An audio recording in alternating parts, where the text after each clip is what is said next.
Hello. അപ്പം ഇന്നലെ നടന്ന LST വേഴ്സസ് KKR മത്സരം സൂപ്പർ ഓവർ വരെ എത്തിയിരുന്നു. ഇപ്പം LSTയുടെ അവസ്ഥ എന്ന് പറഞ്ഞു കഴിഞ്ഞാൽ വളരെ പരിതാപകരമായ അവസ്ഥയാണ്.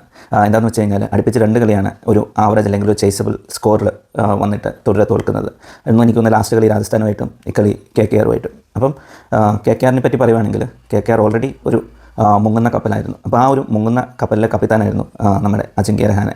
കാരണം പുള്ളിക്ക് കിട്ടിയിരിക്കുന്ന ഒരു ബോളിംഗ് അറ്റാക്കും ബാറ്റ്സ്മാൻമാരും ഫോമിലേക്ക് വരുന്നില്ല. ഓപ്പണർമാരെ പലവട്ടം മാറി മാറി പരീക്ഷിച്ചു. എന്നിട്ടും പ്രത്യേകിച്ച് കാരണങ്ങളൊന്നും ഒരു ഇമ്പ്രൂവ്മെൻറ്റും ഉണ്ടായിക്കൊണ്ടിരുന്നില്ല. അപ്പം അങ്ങനെയാണ് അവർക്ക് കഴിഞ്ഞ കളി ഒന്ന് ജയിക്കാൻ പറ്റി. അതും റിങ്കു സിംഗിൻ്റെ പ്രധാന കോൺട്രിബ്യൂഷൻ കൊണ്ട്. അപ്പം ഇന്നലത്തെ കളിയിലും പറയുവാണെങ്കിൽ മെയിനായിട്ട് മികച്ചിരുന്ന KKRൻ്റെ ഒരു പ്ലെയർ അത് റിങ്കു സിംഗ് ആയിരുന്നു. ബാറ്റിങ്ങിൽ ബോളിങ്ങിൽ KKRൻ്റെ സ്പിന്നേഴ്സ് നന്നായിട്ട് ബോൾ ചെയ്തപ്പോഴത്തേന് LST തോൽക്കുമെന്ന് തന്നെ ഉറപ്പിച്ച ഒരു കളിയിൽ ലാസ്റ്റ് ഓവറിൽ കാർത്തിക് ത്യാഗിയുടെ ഒരു ഉത്തരവാദിത്തമില്ലായ്മ കണ്ട ഒരു ബോളിംഗ് ഓവറായിരുന്നത്. അതായത് പുള്ളിയുടെ യോർക്കറിൽ എന്തെല്ലാം മിസ്സായി ഓൾമോസ്റ്റ് സ്ലോട്ടിൽ തന്നെ ബോൾ പോകുന്നു. അപ്പം ലാസ്റ്റ് ഓവറിൽ അവരുടെ ടൈലൻഡേഴ്സാണ് ബാറ്റ് ചെയ്യുന്നതെന്ന് ഓർക്കണം. അപ്പോൾ അങ്ങനെ ഒരു ടൈലൻഡേഴ്സിൻ്റെ അടുത്ത് പോലും പുള്ളിയെ കൊണ്ട് സ്കോർ ഡിഫെൻഡ് ചെയ്യാൻ പറ്റുന്നുണ്ടായില്ല. എന്തോ ഭാഗ്യത്തിന് 2 ബോൾ 7 റൺ വേണ്ടി ഇരുന്നപ്പോൾ ഒരു ബോളിൽ മാത്രം 6 അടിച്ച് ഷമി ഇവരെ LSTയെ സൂപ്പർ ഓവർ വരെ എത്തിച്ചു.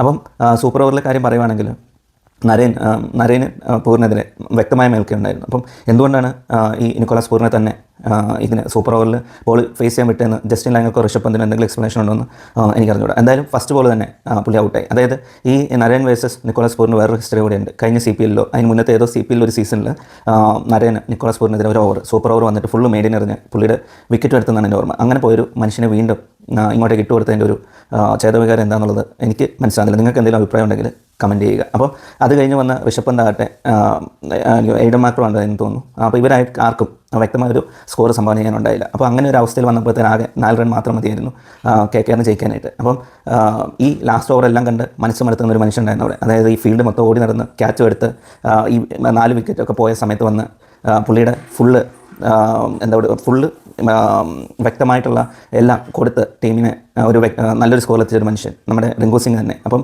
പുള്ളി ഈ ലാസ്റ്റ് ഓവറെല്ലാം കണ്ടൊരു ഫ്രസ്ട്രേഷനിൽ നിൽക്കുന്ന നമുക്ക് വീഡിയോസിലെല്ലാം കാണാൻ പറ്റുന്നുണ്ടായിരുന്നു കാർത്തിക് ത്യാഗിയുടെ ഓവർ കഴിഞ്ഞിട്ട്. അപ്പോൾ എന്ത് തന്നെയാണെങ്കിലും പുള്ളി തന്നെ വന്ന് ഫസ്റ്റ് ഓവറിൽ ഫസ്റ്റ് ബോളിൽ തന്നെ കളി ഫിനിഷ് ചെയ്തിരിക്കുകയാണ്.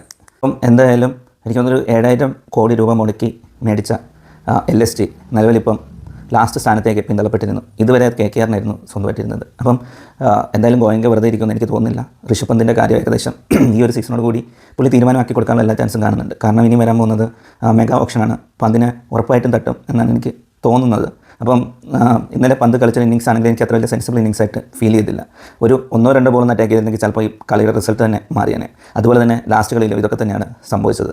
ഇതും LSTയുടെ ഹോം ഗ്രൗണ്ടിലാണ് ഇന്നലത്തെ ഡിഫീറ്റ് വന്നതെന്ന് വെച്ച് കഴിഞ്ഞാൽ അതൊരു വലിയ പോരായ്മ തന്നെയാണ്. അപ്പം എന്തായാലും ഇന്നലത്തെ കളിയിൽ ത്രൂ ഔട്ട് മികച്ചു നിന്നത് റിങ്കു സിംഗ് ആണ്. റിങ്കു സിംഗ് വേഴ്സസ് LST എന്ന് ഒരു ഘട്ടത്തിൽ റിങ്കു സിംഗ് വേഴ്സസ് LST, മറ്റൊരു ഘട്ടത്തിൽ കൊൽക്കത്ത സ്പിന്നേഴ്സ് വേഴ്സസ് LST. അപ്പം ഈ ഒരു 2 ഘടകമാണ് ഈ 2 ടീമിനെ തമ്മിൽ മാറ്റി നിർത്തിയിരുന്നത്. അപ്പം എന്തായാലും കൊൽക്കത്ത സാവധാനം വിജയത്തിലേക്ക് തിരിച്ചു വന്ന് ഒരു പൊസിഷൻ സ്മോളിലേക്ക് കയറിയിരിക്കുന്നു. അപ്പം കൊൽക്കത്തയ്ക്ക് ഇപ്പോഴും പ്ലേ ഓഫിലേക്ക് കടക്കാൻ ചാൻസ് ഉണ്ടെന്ന് പറഞ്ഞാൽ നിങ്ങൾ വിശ്വസിക്കുമോ? ഉണ്ട്. കാരണം അടുപ്പിച്ച് ഇനിയുള്ള എല്ലാ കളികളും ജയിച്ചു കഴിഞ്ഞാൽ ചിലപ്പോൾ ഒരുപക്ഷേ ടോപ്പ് 4 തന്നെ കൊൽക്കത്തയ്ക്ക് ഫിനിഷ് ചെയ്യാൻ സാധിച്ചിരിക്കും.